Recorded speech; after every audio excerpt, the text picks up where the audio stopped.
Let's start with the NATO conference that just took place in Lithuania. And before we get to the substance. Summit. They call it a summit. Very pompous. So yes, it was a summit where people of the world come together. You have covered, I don't know if you covered the NATO summit previously, but you covered similar NATO meetings. No, I did. Yes, okay. You covered the NATO summit last year. One of the things we wanted you to do was to go this year and cover the summit for our program, where you could be a journalist who has credentials to attend the press conferences and the like and report on what's happening. For our program, you made an application to get your credentials. Tell the audience what happened. Yeah, so last year I did cover the NATO summit held in Madrid, Spain, as a credentialed member of the media. I was actually a bit surprised that I was allowed to attend last year, given my track record of taking a fairly skeptical line on NATO policy, especially vis-a-vis the war in Ukraine. And so, it was pleasantly surprising that they did allow that. And so I got a fair amount of access, was able to interview / question everybody from Erdogan to Canadian officials and all kinds of European diplomats and so forth, and it was useful, and I have it at my Substack and published it elsewhere.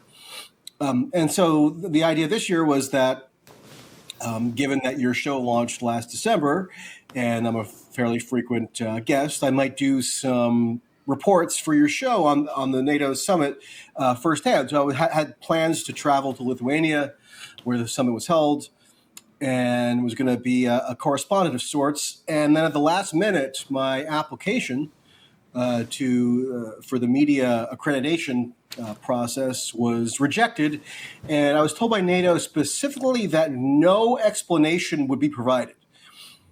So before I had even asked for an explanation as to why I had been rejected, they went out of their way to tell me in no uncertain terms that they were not going to provide an explanation, so don't bother asking for one. Which is odd that you would kind of make that disclaimer out of nowhere without even being prompted to do so.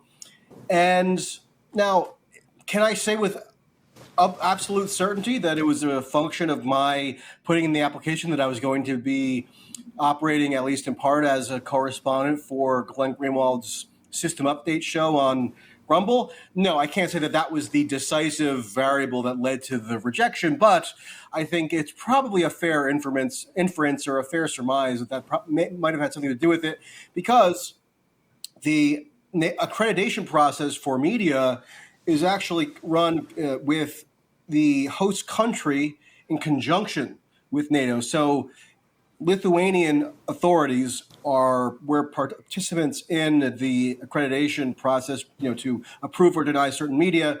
And whereas I guess in Spain they might have had a more laissez-faire approach, in Lithuania, which, as you might know, is kind of a bastion of the more hard-line sentiment within NATO to take increasingly more bellicose action toward Russia, to basically cut off all remaining ties, as minimal as they are, with Russia. They seemingly apply that same mindset to their deliberative process around media accreditation. So there was at least one fewer person there who had anything like a skeptical attitude toward the proceedings and could maybe take a more critical approach. And I think that's to the detriment of everyone who wants, kind of a robust media and a robust, accountability imposed on people in positions of huge power, which I think definitely applies to the NATO summit. Absolutely. No, and my reaction when you told me that you had been rejected and that you were rejected under these circumstances was, I had said I was not only unsurprised, I would have been surprised had you gotten these credentials, because not only you, but also myself, obviously, are outspoken opponents of the U.S. involvement in Ukraine in the broader attempt to fuel this proxy war, something that is extremely important to NATO, certainly the leading foreign policy priority of the alliance, of the CIA, and particularly the Eastern European states, who, as you say, tend to be even more fanatical about it, perhaps for valid historical reasons, but they most definitely are these hardline anti-Russia states that are vehement in their support for Ukraine and contemptuous of anybody who raises dissenting voices. And I think the prevailing ethos in the West very much has become this idea that dissent simply is not tolerated. One of the first things that EU states did, or the EU did when the Russians invaded, was ban any platform from hosting Russian state media, even if they think that people should hear from them. You're no longer allowed legally to provide that. So this kind of crushing of dissent, this prohibition of dissent, including denying credentials to any journalist that might actually ask hard questions, is very much aligned with the mentality. Now, let me ask you about the substance. One of the things that was on the table is NATO membership for Ukraine. That, of course, is one of the things Vladimir Putin cited as the reason why Russia invaded. It's been a kind of known fact for years in Washington that, as that famous memo by the current CIA director Bill Burns to Condoleezza Rice put it when the Bush administration was thinking about expanding NATO into Ukraine, that he said everybody in Moscow, not just Putin, but anti-Putin liberals, consider Ukrainian membership in NATO to be a red line, something they would go to war in order to prevent. When Joe Biden was asked shortly before the summit if he was ready to give Ukraine membership in NATO, he said, not yet, I don't think they're ready, but eventually I think that it's something that should happen. The consensus seemed to be that once the war is over, Ukraine should get membership.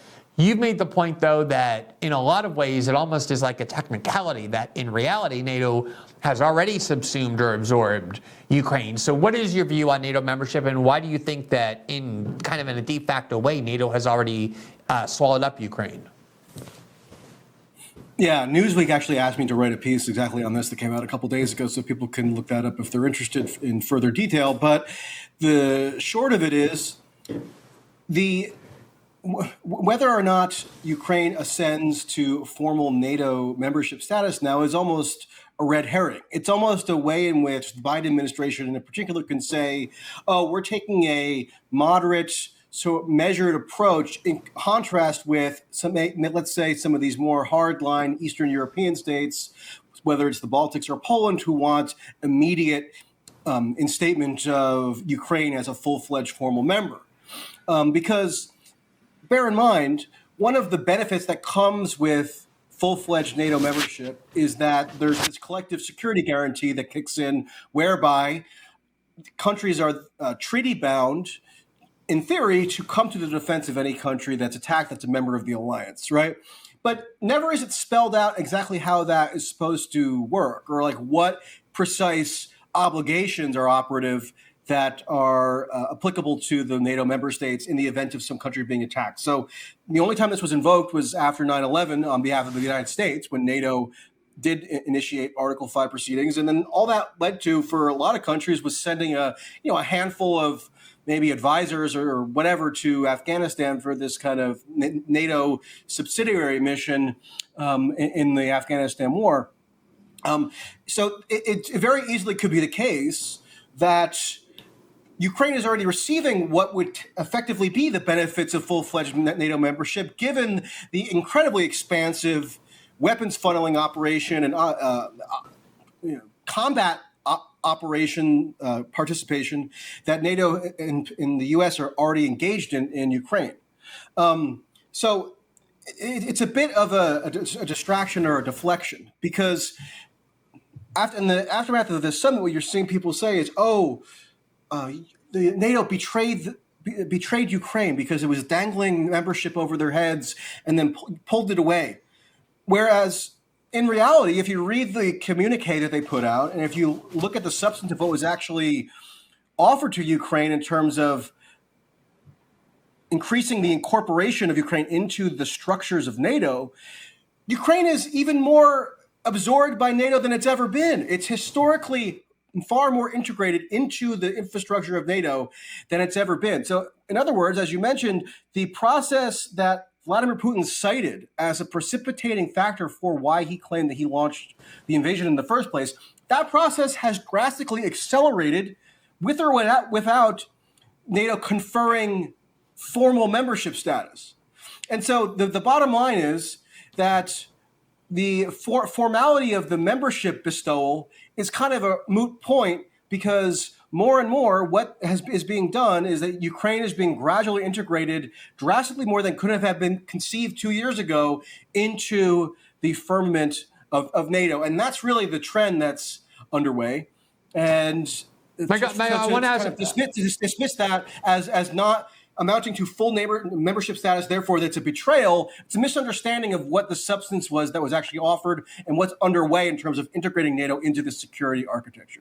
Okay, so first of all, here's the Newsweek article that Michael wrote about that exact topic, about why effectively NATO has already swallowed Ukraine. There you see it on the screen. Should Ukraine join NATO? Don't kid yourself, it already has. That's by Michael Tracey at Newsweek, so you can read that. He essentially makes the argument he just explained.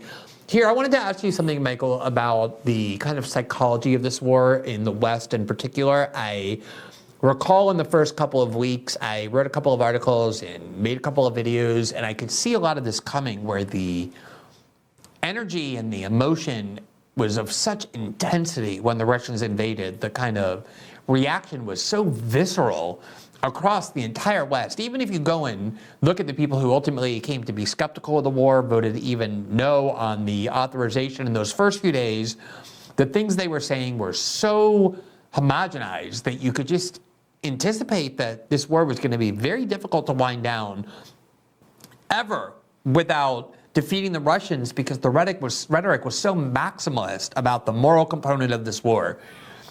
And one of the things that has surprised me is that the pundit class in the West has been, I think, more aggressive about this war than even the war in Iraq, certainly the other wars in the West, in Libya, in Syria, and Yemen, and Afghanistan. Quick note on that. The TV networks, the American network television, devoted more blanket coverage to the initial phase of the Ukraine invasion than it did to the initial phase of the invasion of Iraq. Right, and there's no question. It's true, but it's true. I not only do I believe that, I think I'm very comfortable in saying there's no question that there was less dissent included in the coverage in the West about the war in Ukraine for those first few weeks than there was about the war in Iraq, even though the war in Iraq was notoriously propagandized in the sense that reporters who had questions were relegated to the back pages of the paper if they could even make it in at all. There were at least mainstream figures questioning and even opposing that. Paul Krugman in the New York Times was one example. Half the Democrats in the Senate, in the Democratic caucus, voted against authorizing Russ that war. Feingold, your old friend. Who? Your old friend Russ Feingold. Yeah, my old friend Russ Feingold was against the war. There were a lot of people who were against it, way more so than in Ukraine. And this has really become the animating spiritual mission of the West, is to get greater glory and victory for the Ukrainians. I mean, the way people speak of this war, especially when I hear Germans speaking about how Russia must be defeated and this war will never end until victory is ours, while the German tanks roll to the Russian part of the border for the third time in basically 110 years, I find deeply alarming. And I do think there's a very psychologically potent component to this war, which is that if you remove religion and other kinds of spiritual, organizational missions from people, they will search for spiritual fulfillment in the form of politics, and especially war. And Adam Smith wrote about this in 1776. I've cited this before, but I want to read it because it's amazingly applicable.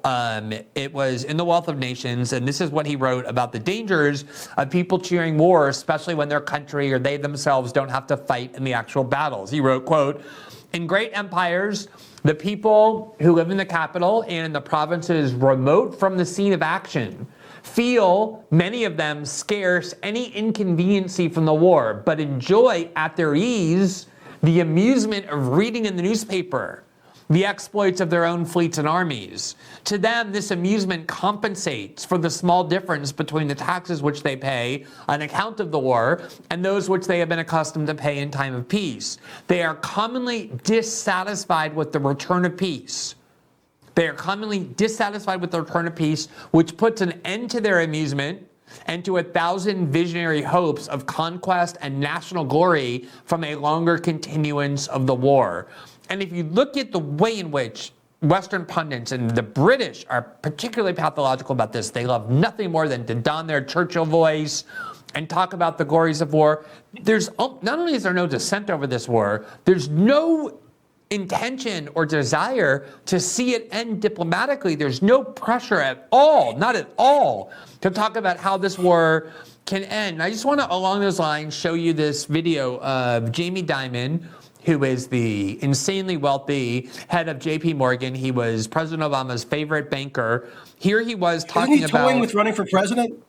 He was running, I think he was toying with running for president in 2016 when it was Hillary versus No, I Trump. heard he's toying now. He's toying this year. I wouldn't be surprised. He's the kind of person who definitely has that high of opinion of himself. And here he is giving an interview on Ukraine, and listen to his comments. By the way, this is somebody who has several children, none of whom have ever fought in the military or fought in war. He has never fought in war. He's been a supporter of every war, even though he's never got near the front lines. And this is what he's saying about the current war in Ukraine. There was a bipartisan support for American engagement, for American global leadership. Now, if you look, certainly at the Republican Party, there's a growing isolationist wing in that party, and it's not at all clear what a future President Donald Trump might do in terms of American leadership. If you're outside America, if you're, I live in London, we're worried about this. I wouldn't worry about other. Just to be clear, what she's worried about is that there are people in the Republican Party, including potentially President Trump, who don't support endless warfare in Ukraine. She asked him whether he's worried about that too, and this is what he said. We're worried about this. I wouldn't worry about another Trump presidency too, by the way, but I think there's always been an isolation element.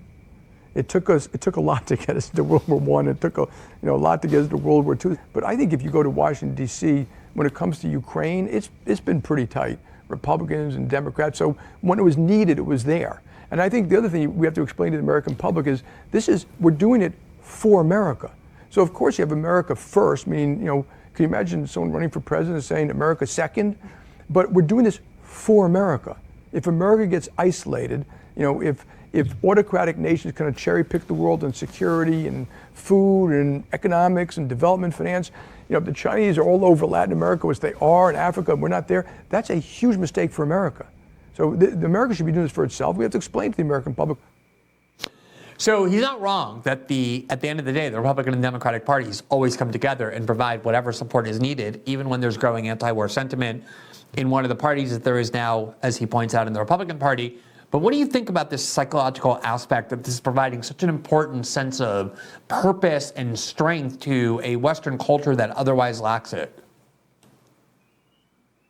Yeah, well, I think even the location of the NATO summit this year itself, meaning Vilnius, Lithuania, that it was held there in the first place is an indication of where the spiritual moorings are coming from that undergird this sprawling war effort. Remember, it was almost unthinkable not too long ago that the faction calling the shots of NATO overall would be these more kind of bellicose Eastern European statelets, and that it would have been taken away from, France and Germany as to who's calling the shots, really.